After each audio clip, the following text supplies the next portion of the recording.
What's up, guys, and welcome back to another episode of Keeping Up with the Commanders. The Seattle Seahawks have just defeated the Washington Commanders in heartbreaking fashion, 29-26 here in Seattle. It was not a good game for Washington. Well, some parts were good, but for the most part, for the future, did not look so bright. And I'll get into that in a second. But first, let's talk about our first round pick from this last draft, Emmanuel Forbes. Forbes, coming off of a great game last week against the New England Patriots, against Demario Douglas. He had 2 catches on 7 targets, was like the 3rd highest graded defensive player on PFF, best game of his career. Comes into this week, and on the very first offensive drive for Seattle, gets ejected for a helmet-to-helmet contact, a necessary roughness call. In the moment, I thought it was right. In the moment, on the play, it looked like Forbes launched off, was kind of like using his head as a spear, right? Like targeting, like what they use to determine targeting, right, in college football. Having that launch and using his head as a spear to hit Tyler Lockett in the helmet. But then they showed the replay after that. I know I got a lot of backlash because I posted that on Twitter and whatever, and it got a lot of backlash. But then they finally showed the replay of it, and it was in slow motion. It looked definitely a lot more coincidental than there wasn't really that much of a launch, which, again, the broadcast agreed with it too. It did not really look like a ejectable hit on a player. It was helmet to helmet contact, right? That's a penalty. It was a foul, right? But the ejection for that, I don't really know. I don't really agree with that one. So again, there's some plays earlier this year against Logan Thomas. Logan Thomas suffered a concussion from a helmet-to-helmet contact, and that guy wasn't ejected from the game. He ended up being disqualified actually later on, but he wasn't ejected. And so now you look at hits like this from Emmanuel Forbes, which looked a lot less, more impactful. Again, Tyler Lockett got right back up, went right back to the huddle right after the play. I'm not really sure what we're doing here for the refs. It was a call from New York, like the head officiating, that made him become ejected. But yeah, like a few plays into Emmanuel Forbes' game, he's gone. He's disqualified. So it was not great for Forbes. But if we flip over to Sam Howell, talk about some bright things with Sam Howell, it was a great game from him. 29 of 44, 312 yards, 3 touchdowns, sacked 3 times, which, again, we look back early in the season, he was getting sacked almost 6 times a game through the first 7 weeks. Now here, he's been sacked 3 times, 1 time, and now 3 times. So again, with now a backup left guard in, a backup center in, the offensive line really seeming to come along here in the middle third of the season now, which is great to see because, again, you could not have your possible franchise quarterback who's only 23 years old getting sacked 6 times a game. That was not going to make him last as a player. It's going to beat him up eventually. So, again, great stuff from the offensive line today. Overall, a really solid job. Howell had a really solid game himself as well. He had the game tying drive in the last 3 minutes. Again, we'll get into the clock management of that in a second. But overall, Howell, great performance from him today. I really liked what I saw. He was throwing the ball well. He had, again, 3 touchdowns. One of them a beautiful touch pass to Antonio Gibson in the opposite corner, on the opposite sideline towards the front right corner. Yeah, front right corner of the end zone. So that was a great throw. He made some other throws as well. The one to Diami, which, again, it was a clean pocket. Shout out the offensive line because it was a clean pocket for Howell, and Howell standing in there for like 4, maybe 5 seconds, and got a solid base, had enough room to throw, and used his whole like wind up routine, and he delivered a strike to Diami Brown, who caught it and ran it in for a touchdown. The UNC connection that they had back in 2021, coming out and scoring their first touchdown of the regular season, or first official touchdown of their careers together. So a great game from Howell. He also ran 2 times, 17 yards. I will say Howell needs to learn when to get down, because he did fumble today. That was his one kind of bad thing that happened, in my opinion, today. He did fumble, and that was because he was trying to pick up some extra yards. Ball gets stripped out, and it was recovered. Again, I think it was Reek Woolen and Devin Witherspoon that kind of combined for the forced fumble and the fumble recovery. So that was the one knack against Howell in today's performance. But now this is 3 straight games against the Eagles, against the Patriots, and now here against Seattle. Howell has played well. And when you put up over 300 yards and 3 touchdowns, you should be winning games. The Washington Commanders, when Howell puts up 300 yards so far this season, are 1-3. That's not good. When Howell plays well, they are 1-3. Like, think about that. So, again, this Washington team, they should be winning these games, especially a game against Seattle, where these are 2 teams that are pretty evenly matched. Don't look at their records. They're 2 pretty evenly matched rosters, 2 pretty evenly matched teams, and you couldn't get it done in a game where you really should have won. Again, so Washington now 4-6. But yeah, that's pretty much it for Howell's performance. A great game overall from him. Finished with a 109.3 passer rating. So another promising performance for him. A not promising performance from the coaching staff, because this clock management towards the end of the game was horrendous. It was horrendous. 3 minutes, 40-something seconds to go. All 3 timeouts, down by a touchdown, or needing a touchdown to tie. And it looked like Washington really had everything they needed to drive down the field and score a touchdown with plenty of time left to spare. But Washington had to waste one of their timeouts early on because they couldn't. There was just some miscommunication between Howell and Bieniemy, and the offense had to call a timeout because they're going to get delayed a game.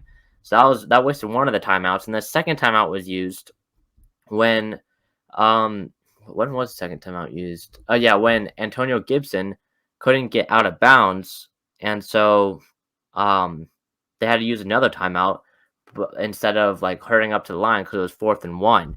So two times they had to waste 2 timeouts, and so now they had a minute 20 seconds to go with only 1 timeout from about midfield, and they had to go all 50 yards. Luckily, they did end up scoring the touchdown, but imagine what Commanders fans would be talking about, how much more clock management would be an issue if Washington didn't go down and score that touchdown, because that it was horrendous. It was bad. It was probably some of the worst clock management I've seen in Washington for probably this season. Maybe there was probably a moment I was forgetting, but this season, like, that was some horrendous clock management. It was bad. But also, I know this doesn't really go with the clock management, but kind of the play calling on the defense with Jack Del Rio towards the end of the game. Like, okay, so you go down, the offense scores a touchdown, ties the game, right? First of all, why aren't we going for 2? Isn't Ron Rivera's whole talk a few weeks ago when we played the Eagles the first time about going for 2 is that, he regrets not going for 2, and next time he's going to go for 2? Puts in a similar situation about 50 seconds to go. And would you go for 2, take the lead? Again, it doesn't end up mattering in the end because Seattle goes down and scores a field goal on you in like 50 seconds with only 1 timeout. But you should go down there, and you're underdogs on the road. You know what happened last time you were underdogs on the road and you went into overtime? They lost to the Eagles. And so now here, it's just it's embarrassing to watch how Ron Rivera manages games now, and again Eric Bieniemy as well, and some of that play calling, making sure he's in like constant communication with Howell on that offensive drive. On the defensive drive, I've talked about it before. I'm one of those people. I believe that prevent defense is the most overrated scheme, or pretty much most overrated thing in the NFL is prevent defense, because again, you're literally allowing the offenses to march down the field on you and pick up these 5 yards here, 10 yards here, 5 yards here, and hoping that they're not going to call a timeout or not going to get to the line fast enough. Like, prevent defense is the most overrated thing in the NFL, in my opinion. And again, Jack Del Rio uses prevent defense. The Seahawks march all the way down the field, led by DK Metcalf and Geno Smith. DK Metcalf made some great catches, 2 great catches. He finished with 7 catches, 98 yards on this one on 12 targets. But it was embarrassing because in my gut, I know they're going to let this game up. We just tied it, but DK Metcalf is just marching the Seahawks down the field here. He's breaking tackles. He's 6'4", and he's like 230 pounds. Like, He's basically a tight end, and he's marching down the field. It was bound to happen, and some big catches from Metcalf down the stretch is really what put the Seahawks over the top, put the Seahawks in field goal range, ended up winning them the game. So clock management, play calling, clock management, and kind of just game management as well has been an issue over these last few weeks for Washington, especially in this one. Basically lost them the game. So yeah, that was on clock management. Now for the wide receivers, like Jahan Dotson. Where is Jahan Dotson? I don't see him on the box score. Never mind. He's at the very bottom of the box score. 0 catches, 0 yards, 0 touchdowns, 2 targets. How are Brian Robinson and Antonio Gibson combining for more targets than Terry McLaurin and Jahan Dotson? How about this? Brian Robinson and John Bates combined for more targets than Terry McLaurin and Jahan Dotson combined. How is that possible? Never mind. I can't count. Okay. But you get my point. They had the same number. But did you get my point? Like, guys like John Bates is getting 3 targets. De'Ami Brown had 2 targets. Antonio Gibson, Brian Robinson, both of them had 6 targets each. Terry McLaurin had 8 targets, which down the stretch, he got more and more because that first half, he was just nowhere to be found. Jahan Dotson in this entire game had 2 targets. Where's this Jahan Dotson that I knew and loved back in 2022 in his rookie year? The Jahan Dotson that led us in touchdowns last season. The Jahan Dotson that was the reception perception, like, god in like his route running and everything. Where is that Jahan Dotson? Because the Jahan Dotson I'm looking at right now here in 2023 is like not even one that is better than a guy like Allen Lazard. I'd rather have Allen Lazard than Jahan Dotson right now because at least Lazard is getting targets. Like it's I really don't know if I have any words for Jahan Dotson at this point. He again, I'll read you his season stats. 34 catches, 360 yards, 3 touchdowns. He has 2 games. He has 2 games over 50 yards receiving this season. And he also has 2 games where he doesn't have a single catch. He only has 4 games over 40 yards. And has 5 games under 30 receiving yards. Where did he go? He was gone for the first 7 weeks of the season. Against Philadelphia, he had a big game, 8 catches, 108 yards, a touchdown. It looks like he's back. Last week, he had a solid game, 4 catches, 69 yards, back-to-back games with a touchdown. And now he's back, 0 catches, 0 yards, 0 touchdowns. Only on 2 targets. He was targeted once in the Atlanta game, targeted twice here in Seattle, targeted 3 times in Denver, targeted twice against Buffalo, 3 times against Chicago. Like, is he not getting open? I'm gonna have to go watch the film because, like, one of my bold predictions, I'll admit it. One of my bold predictions was that he was going to outproduce Terry this year. I was super high on Jahan Dotson watching the tape back in 2022. And now he's not even our second best wide receiver on the team. Like, you have Jamison Crowder out there on the final drive of the game, catching passes on 3rd down, or being targeted on 3rd down. You have Byron Pringle outgaining him.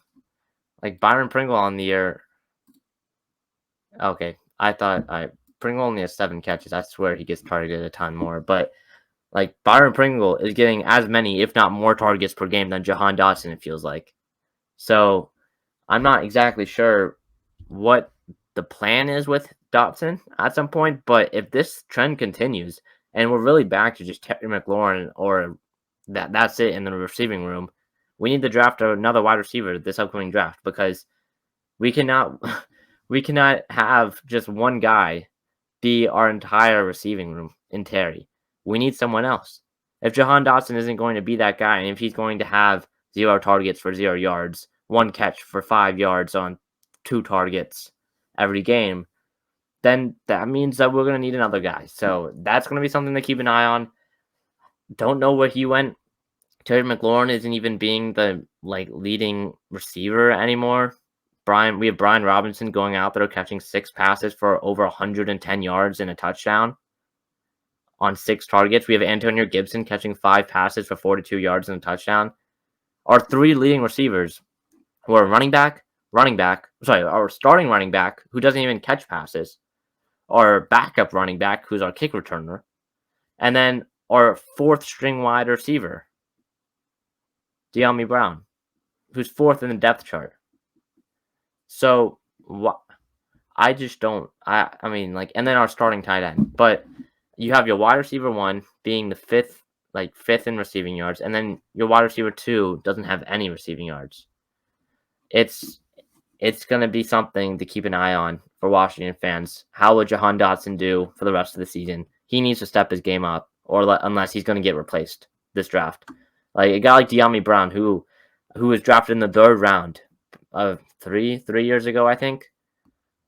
He's starting to put up numbers a little bit this season. It looks like, with the connection with Sam Howell, that touchdown to Sam Howell at the end of the 4th quarter, that was great. I'd love to see that, but he's not living up to the production that many people hoped he would be as a deep threat downfield. So again, these wide receivers, you have your fullback Alex Arma outgaining Jahan Dotson. I don't know. I'm done with the rant on that one. But yeah, these wide receivers need to step up because Sam Howell's out there. He's balling right now. And Terry McLaurin, your 2 leading receivers, combined for 4 catches, 33 yards on 10 targets. So yeah, that's about that. Now for what's next.